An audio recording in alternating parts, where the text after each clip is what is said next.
Bismillahirrahmanirrahim. Assalamualaikum warahmatullahi wabarakatuh.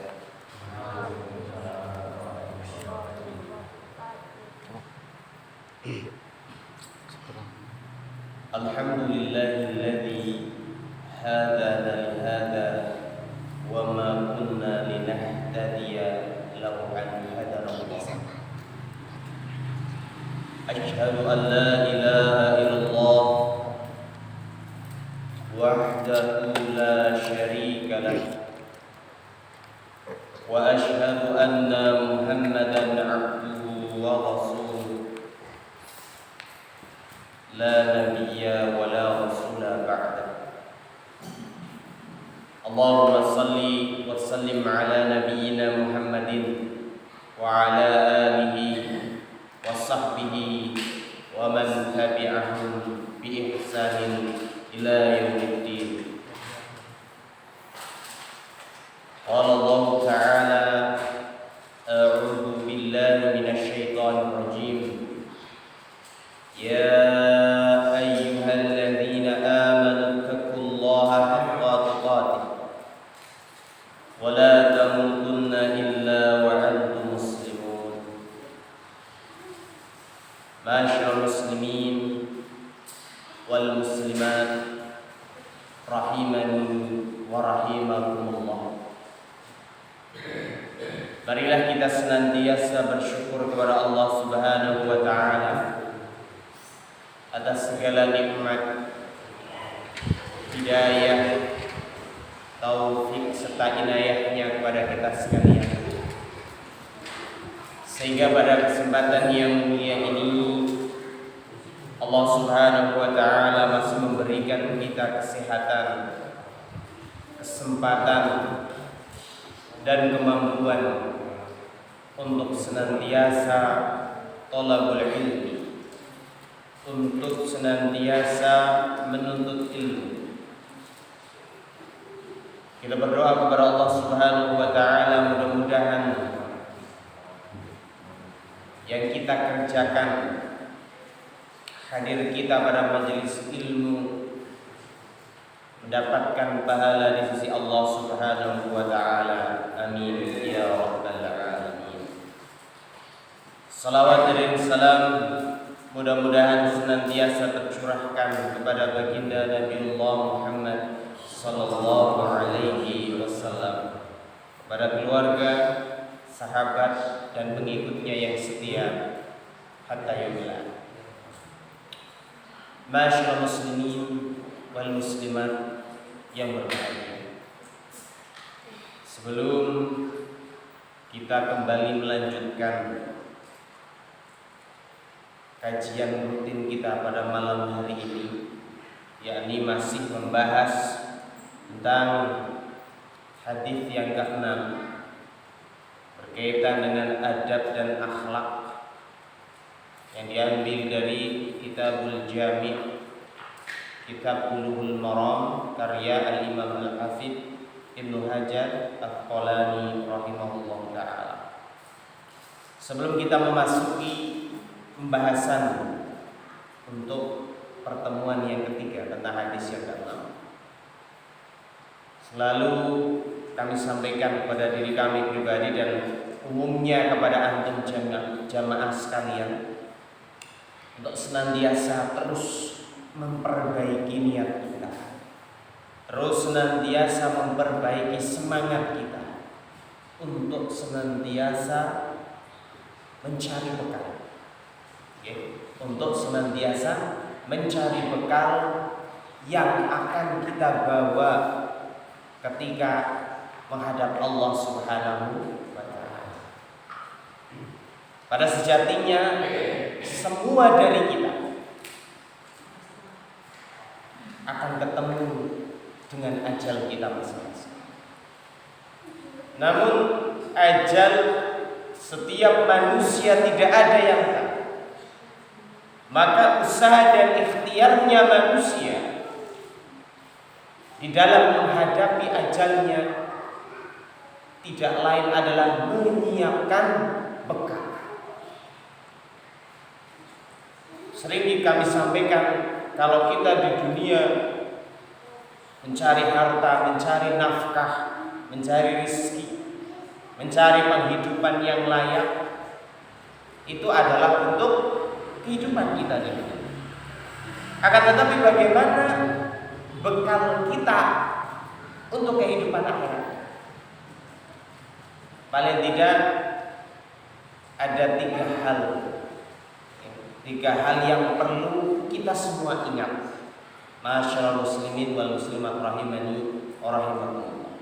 Maka sejenak sebelum kita memasuki pembahasan hadis yang ke-6, kita kembali upgrade lagi, kita semangati diri kita masing-masing lagi untuk senantiasa meningkatkan semangat dan hirah di dalam thalabul ilmi, di dalam melakukan kebaikan. Tiga hal yang harus disiapkan oleh manusia menghadapi ajalnya atau untuk menjadi bekal yang dibawa oleh setiap dari kita menghadap Allah Subhanahu wa taala ketika di dunia ini adalah yang pertama, marilah kita senantiasa memperbanyak amal saleh. Marilah kita senantiasa berupaya terus-menerus untuk melakukan kebaikan. Walaupun mungkin kebaikan yang kita lakukan tidak disukai orang, walaupun kebaikan yang kita lakukan tidak mendapatkan pujian dari orang, atau bahkan mungkin kebaikan yang kita lakukan dicela oleh orang. Tapi ingatlah ayyuhal ikhwan wal akhwat rahimani wa rahimakumullah, bekal yang pertama adalah bagaimana kita memperbanyak berlomba-lomba di dalam melakukan amal soleh atau kebaikan. Kita punya tenaga, kita gunakan tenaga kita. Kita punya harta, kita gunakan harta kita untuk kebaikan. Kita punya ilmu, maka kita gunakan ilmu kita untuk melakukan kebaikan. Yang pertama. Yang kedua adalah bekal setiap dari kita adalah bagaimana kita melakukan amalan, yang mana amalan itu pahalanya akan terus mengalir walau kita sudah tiada. Bagaimana sekarang kita berlomba-lomba dan berupaya melakukan amal soleh, yang mana amal soleh tersebut akan pahalanya terus mengalir walaupun kita sudah meninggal. Apakah amalan-amalan tersebut? Amalan-amalan tersebut adalah tidak lain dan tidak bukan sebagaimana yang disabdakan oleh Rasulullah SAW di dalam sebuah hadisnya, "Idza mata ibnu Adam in qata'a 'amaluhu illa min thalath." Manusia, anak cucu Adam akan mati. Sebagaimana ditegaskan di dalam Al-Qur'an, kullu nafsin dha'iqatul maut. Setiap dari kita yang bernyawa pasti akan tiada. Tapi ada tiga amalan yang disebutkan oleh Nabi SAW yang mana seseorang itu meninggal, amalannya akan tetap terus mengalir pahalanya. Karena Nabi SAW, sadaqatun jariyah, sedekah jariyah. Apa yang dimaksud sedekah jariyah? Panjenengan infak untuk masjid, panjenengan infak untuk madrasah, panjenengan infak untuk pondok pesantren.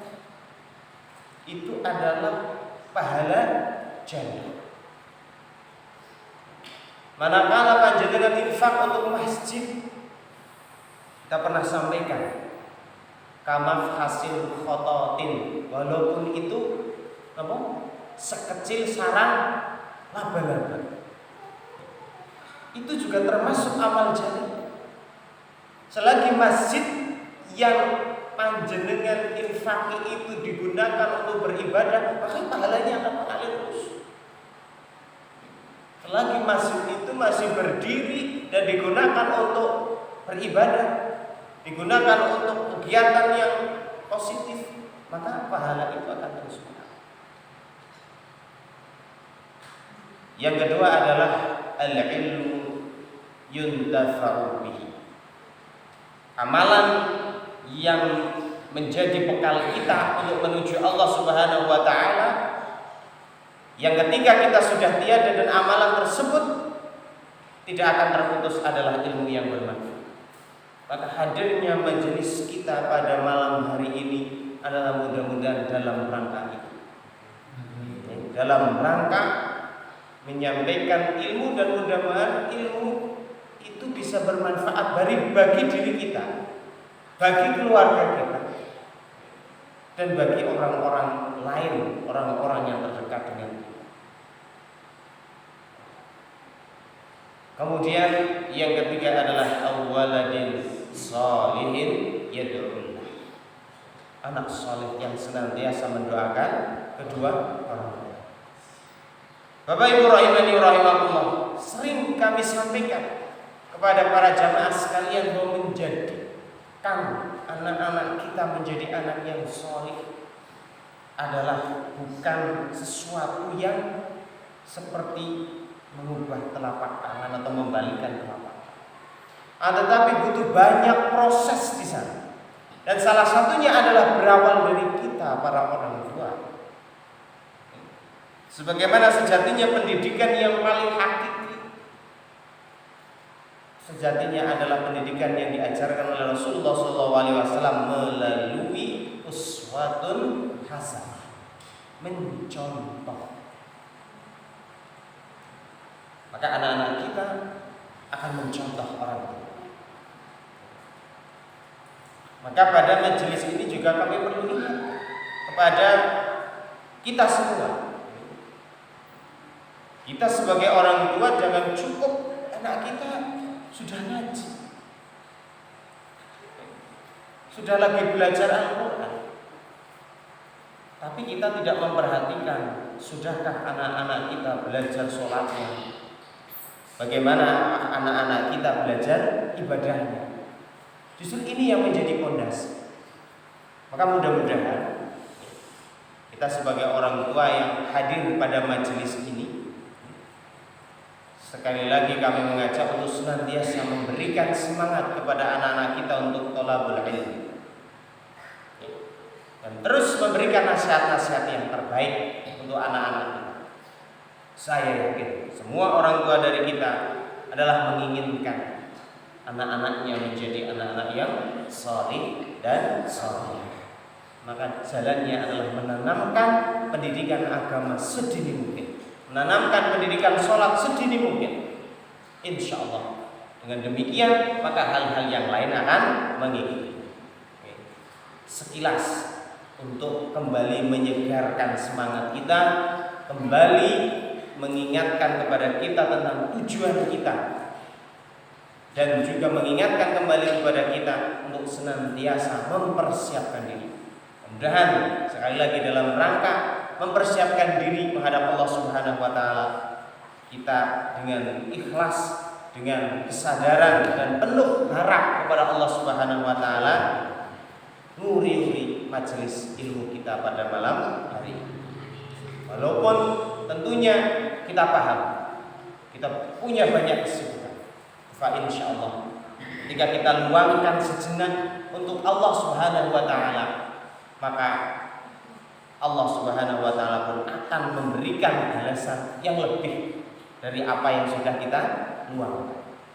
Maka sahabat yang mulia Ibnu Abbas yang kemarin yang kita bahas dalam hadisnya, biografi sahabat yang mulia ini adalah bagaimana Nabi SAW mengingatkan Ibnu Abbas, ingatlah Allah ketika lapang, maka Allah Subhanahu wa taala akan mengingatmu ketika sulit. Itu adalah nasihat Nabi SAW kepada Ibnu Abbas yang telah kita bahas biografinya pada minggu yang lalu. Beliau diberikan nasihat seperti itu. Masalah akidah itu baru sekitar umur 10 tahun. Ini tentunya menjadi contoh. Ma'asyiral muslimin wal muslimat rahimani wa rahimakumullah. Kita lanjutkan pembahasan hadis yang ke-6. Hadis yang ke-6 tentang etika atau adab napa? Makan. Etika atau adab makan. Hadisnya adalah dari sahabat yang mulia siapa? Ibnu Abbas radhiyallahu anhu. Ani Ibnu Abbasin radhiyallahu anhu qala Rasulullah sallallahu alaihi wasallam idza akala ahadukum ta'aman. Enggak, kita ulang lagi. Idza akala ahadukum. Coba 1 2 3. Idza akala ahadukum ta'aman fala yamsah yada hatta yal'aqaha aw yul'iqaha. Rawahu Bukhari wa Muslim. Dari sahabat yang mulia Ibnu Abbas, semoga Allah Subhanahu wa taala meridhoinya. Rasulullah sallallahu alaihi wasallam bersabda, "Idza akala ahadukum ta'aman." Apabila seseorang di antara kalian selesai makan, fala yamsah yada, maka janganlah buru-buru engkau mengusap atau membersihkan tanganmu hatta yal'aqaha aw yul'iqaha, sampai atau sebelum engkau menjilat tanganmu atau engkau jilatkan kepada orang lain. Pada pertemuan sebelumnya kita sudah memasuki pembahasan kata kunci untuk masuk ke dalam hadis ini. Masih ingat Pak? Bu? Apa? Mencari berkah. Apa itu berkah? Dulu sudah kita sampaikan, subutul khair. Berkah itu adalah kebaikan yang langgeng, kebaikan yang abadi dan terus bertambah. Kebaikan yang langgeng dan terus bertambah, itulah berkah. Dan ketika itu juga kita telah sampaikan bahwa di dalam hadis ini poin pokoknya adalah mencari keberkahan. Dalam hal apa? Dalam hal mencari keberkahan di dalam hal Masyaallah muslimin wal muslimat rahimani wa rahimakumullah. Hadis ini mengajarkan kepada kita bahwa ternyata Islam, agama kita yang mulia, mengajarkan kepada kita sekalian bahwa Islam telah mengatur sedetail mungkin segala aturan, etika, dan adab dalam kehidupan. Termasuk yang diatur dalam hadis ini adalah bagaimana etika atau adab ketika makan. Etika atau adab ketika makan. Sampai dalam hal ini adalah juga diterangkan bagaimana ketika kita selesai makan, hendaknya yang kita makan itu tidak bersisa, tidak menyisakan sisa-sisa. Kenapa demikian? Di awal kita sudah sampaikan. Karena apa? Kita tidak tahu, la adri, kita tidak tahu fi ayyi ta'amin barakah, di mana letak keberkahan makanan yang kita. Apakah pada suapan pertama? Apakah makanan yang ada di pinggir atau yang di tengah? Kita tidak tahu. Atau bahkan mungkin Allah Subhanahu wa taala memberikan keberkahan makan kepada kita adalah ketika apa? Di sisa-sisa yang terkadang kebanyakan dari kita cepat-cepat untuk dicuci, padahal di situ masih ada sisa-sisa makanan. Maka pada hari ini masyaallah muslimin wal muslimat rahimani wa rahimakumullah, kita akan membahas 3 hal. Kita akan membahas 3 hal. Yang pertama adalah kapan etika. Artinya etika menjilat tangan gitu, ini dipraktekkan. Yang pertama itu. Kapan etika ini dilakukan? Yang kedua adalah apa yang dimaksud menjilat. Terus caranya bagaimana dan siapa yang menjilat. Itu poinnya. Poin yang ketiga adalah kenapa kok Nabi Shallallahu Alaihi Wasallam menyuruh kita untuk menjilat tangan kita ketika selesai makan. Mudah-mudahan kita sampai kepada pembahasan 3 hal. Yang pertama, masyaallah muslimin wal muslimat rahimani wa rahimakumullah, kapan etika ini dilakukan? Kalau kita perhatikan hadis, idza akala ahadukum ta'aman, apabila salah seorang di antara kalian selesai makan, fala yamsah yadahu, janganlah buru-buru untuk mengusap atau mencuci tangan sebelum menjilat. Maka kapan kita menjilat tangan kita? Kalau dalam konteks hadis ini, setelah makan. Betul. Jadi setelah makan itu selesai,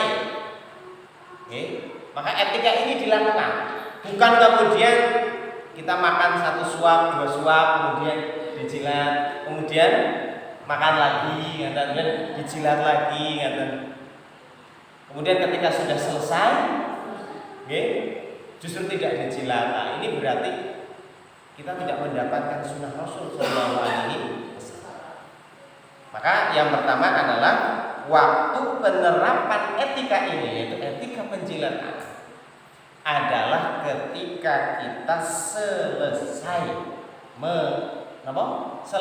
melakukan makan. Sudah selesai semua di dalam melakukan. Kenapa kita kok setelah selesai kemudian menjilat? Ya karena ada hikmah dan ada tujuan yang disampaikan oleh Rasul Shallallahu Alaihi Wasallam. Karena ini dipraktekkan oleh Nabi Shallallahu Alaihi Wasallam. Maka yang jelas Rasulullah Shallallahu Alaihi Wasallam mengajarkan kepada kita, kenapa menganjurkan kepada kita untuk menjilat tangan kita setelah selesai makan?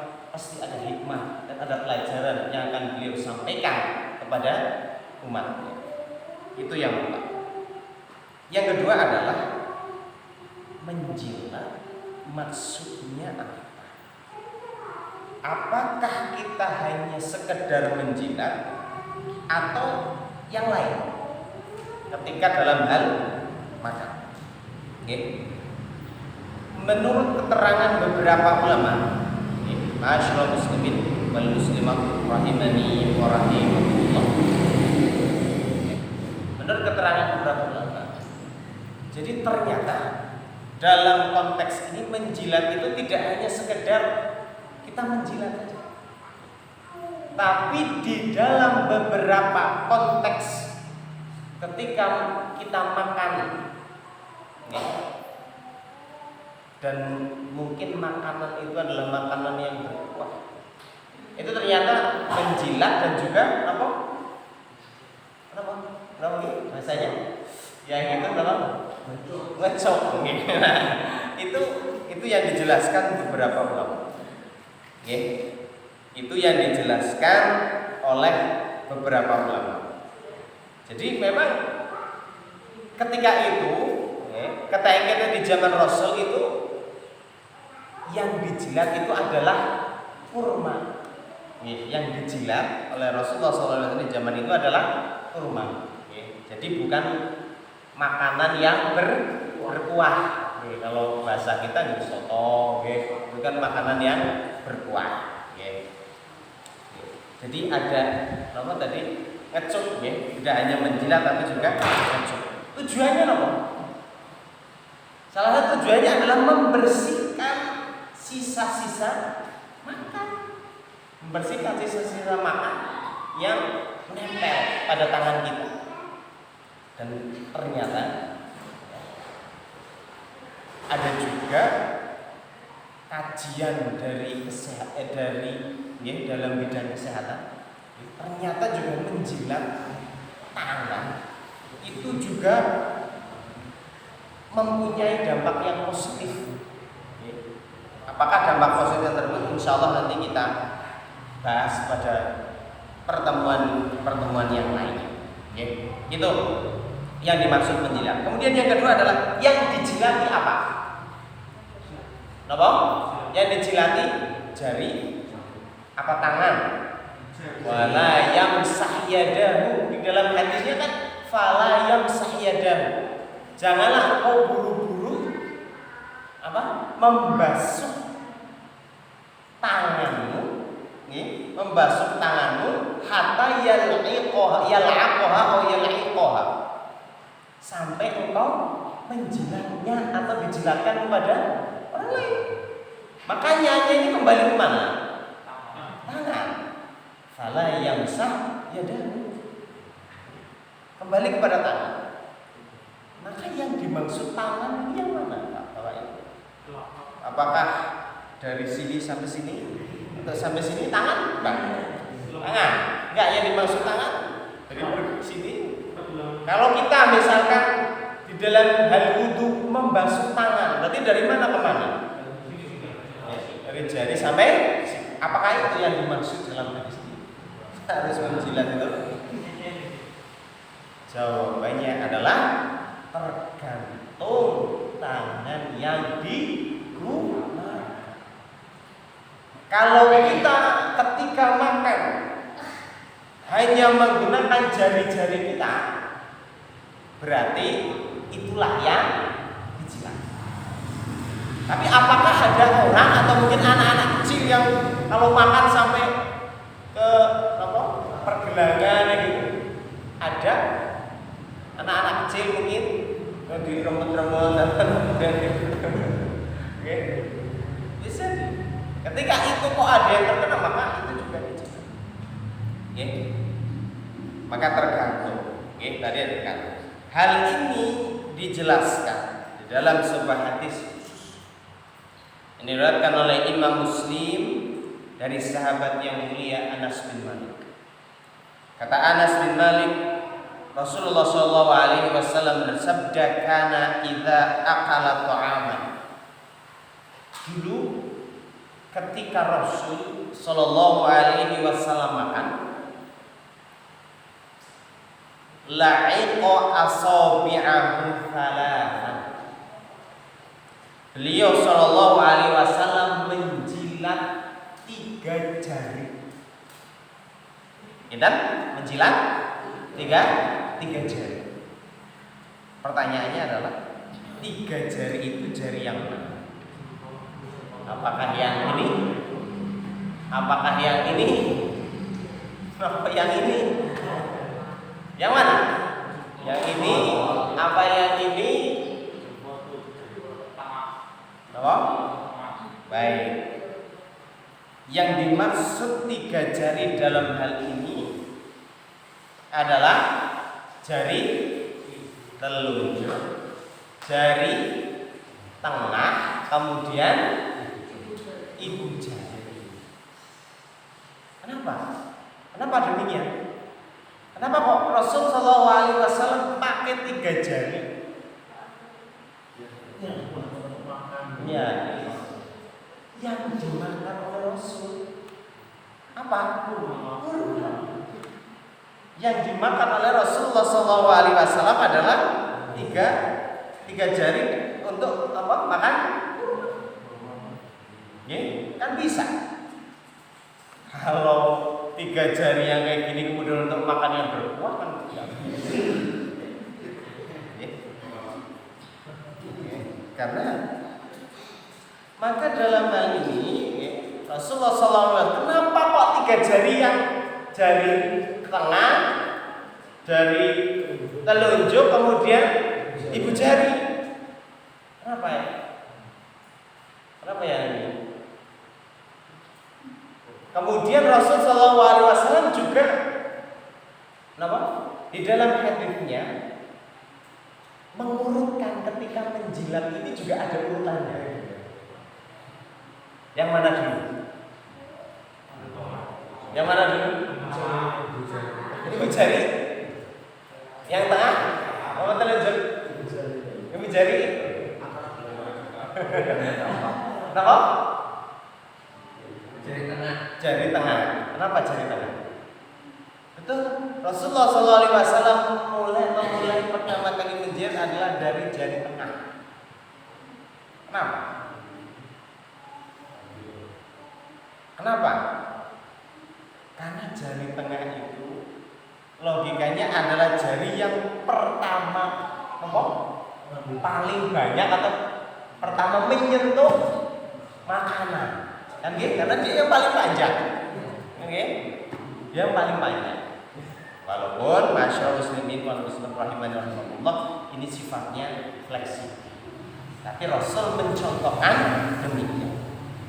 Maka dalam hadis, konteks hadis ini, hadis khusus ini yang disampaikan adalah Rasul Shallallahu Alaihi Wasallam memberikan anjuran kepada kita untuk makan dengan 3 jari. Dan tentunya yang dimakan itu adalah sesuatu memang yang bisa dijangkau dengan 3 jari. Dalam konteks sejarah tadi Rasulullah SAW menggunakan 3 jari karena beliau SAW memakan kurma. Dan ternyata kurma di kala itu yang dimakan oleh Nabi SAW, sebagian mengatakan kurma sukari. Sukari itu berasal dari kata sukarun yang artinya gula. Jadi bukan kayak kurma-kurma kita yang ini kok yang bisa kita makan itu kan satuan-satuan. Tapi kurma yang di sini adalah kurma yang lengket gitu. Yang lengket kayak yang apa? Kayak gabung-gabung gitu. Jadi ketika kita ngambil masih ada sisa-sisa yang di sini. Kalau kok kurma-kurma yang bisa kita makan kan bentuknya satuan, bisa. Itu yang dimaksud.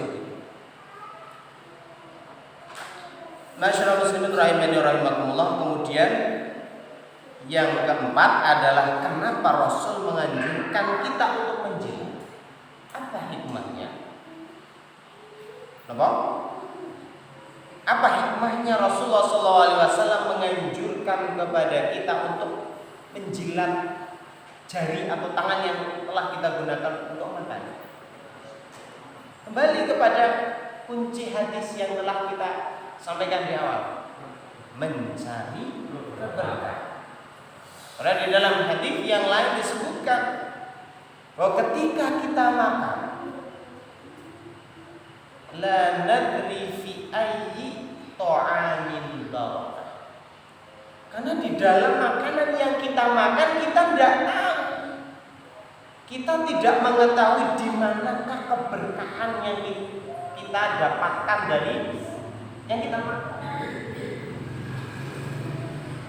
Apakah makanan yang ada di pinggir yang sudah kita ambil itu yang berkah, atau mungkin yang di tengah, atau mungkin justru adalah yang tersisa. Maka dalam rangka tersebut Rasulullah SAW memberikan satu ajaran kepada kita sekalian untuk sampai ketika makan jari-jari atau tangan yang digunakan itu juga dibersihkan, yaitu melalui penjilat.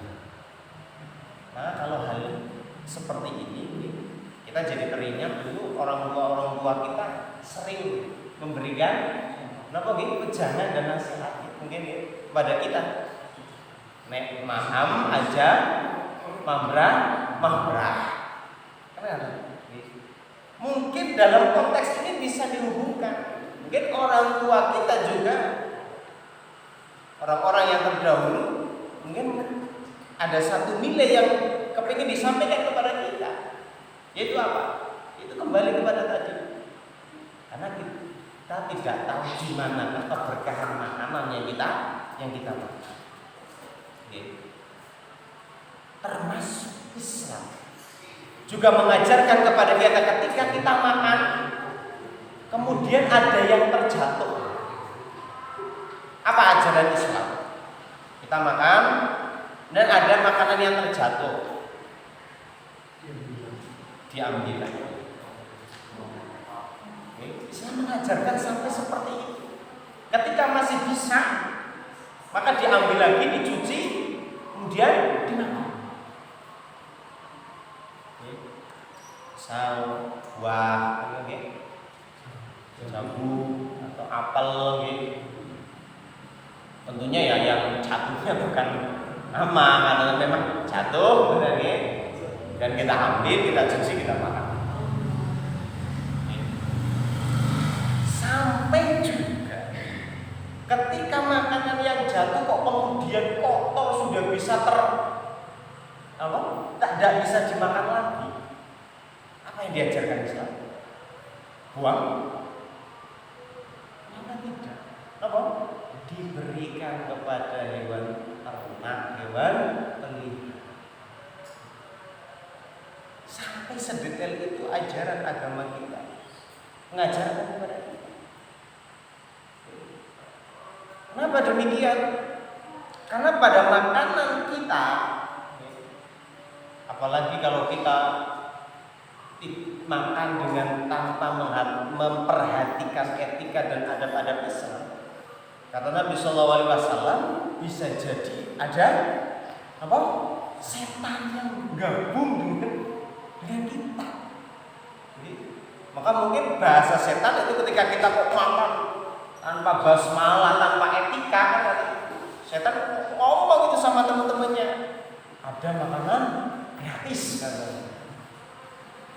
Maka kita tidak heran atau sering mendengar orang makan terus tapi tidak pernah. Bisa jadi Bapak Ibu rahimani wa rahimakumullah. Jadi orang makan banyak, makan terus tapi tidak merasakan kenyang. Bisa jadi ketika makannya dibarengi dengan Masyaallah muslimin rahimani wa rahimakumullah. Maka kenapa kok hikmah yang diberikan oleh Rasulullah SAW ketika mengajarkan kepada kita untuk jangan dulu mencuci tangan kita dengan serbet atau dengan tisu sebelum kita menjilat. Barangkali bisa jadi makanan atau sisa-sisa makanan yang terakhir itulah Allah memberikan berkah di sana. Kalau kemudian kita belum menjilat atau belum membersihkannya, kemudian kita cuci, maka keberkahan itu hilang. Tidak mendapatkan keberkahannya. Makanya bagaimana Rasulullah SAW mengajarkan kepada kita berkah makanan yang manakah? Karena kita tidak tahu. Kemudian berkah makanan yang seperti apa yang bisa kita dapatkan? Tentunya yang pertama yang tadi kita sampaikan, makanan yang berkah itu adalah makanan yang mengenyangkan. Apa? Yang pertama, makanan yang mengenyangkan. Salah satu indikator makanan yang berkah adalah makanan yang mengenyangkan. Jadi berkah di dalam makanan itu bukan berarti terus kita makan banyak. Sedikit pun ketika kita makan kemudian menimbulkan kenyang, itu bisa jadi makanan yang berkah.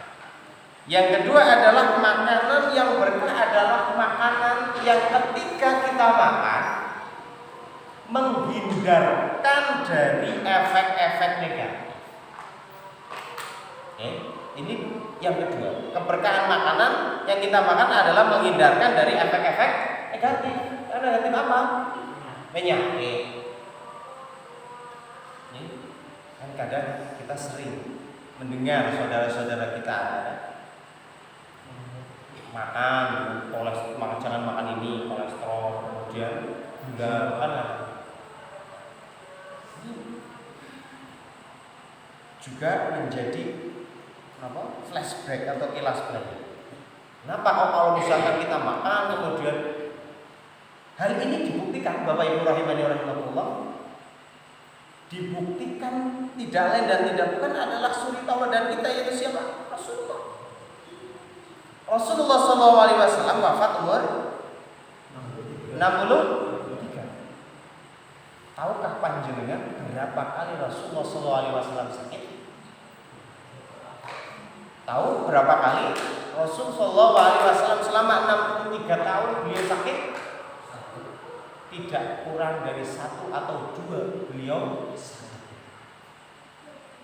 Berarti hal ini menunjukkan apa? Makanan yang beliau makan memberikan keberkahan.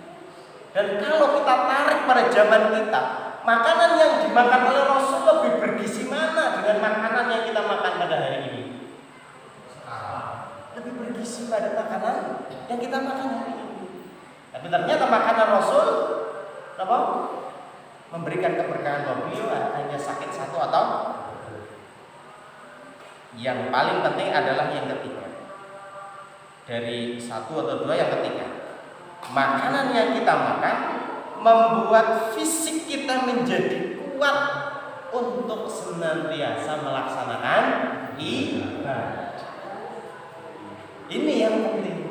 Makanan yang berkah adalah makanan yang membuat fisik kita kuat, kemudian semangat di dalam ibadah. Maka kita kalau bisa kita lihat, kalau di masa-masanya bulan Ramadan, saat-saatnya buka puasa, orang akan balas dendam. Kemudian apa? Terawihnya kekenyangan, akhirnya ngantuk, malas.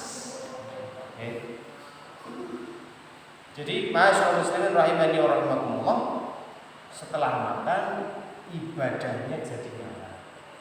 Setelah makan kemudian kita jadi ringan untuk melaksanakan ibadah. Maka itulah indikator terpenting dari keberkahan makanan yang kita.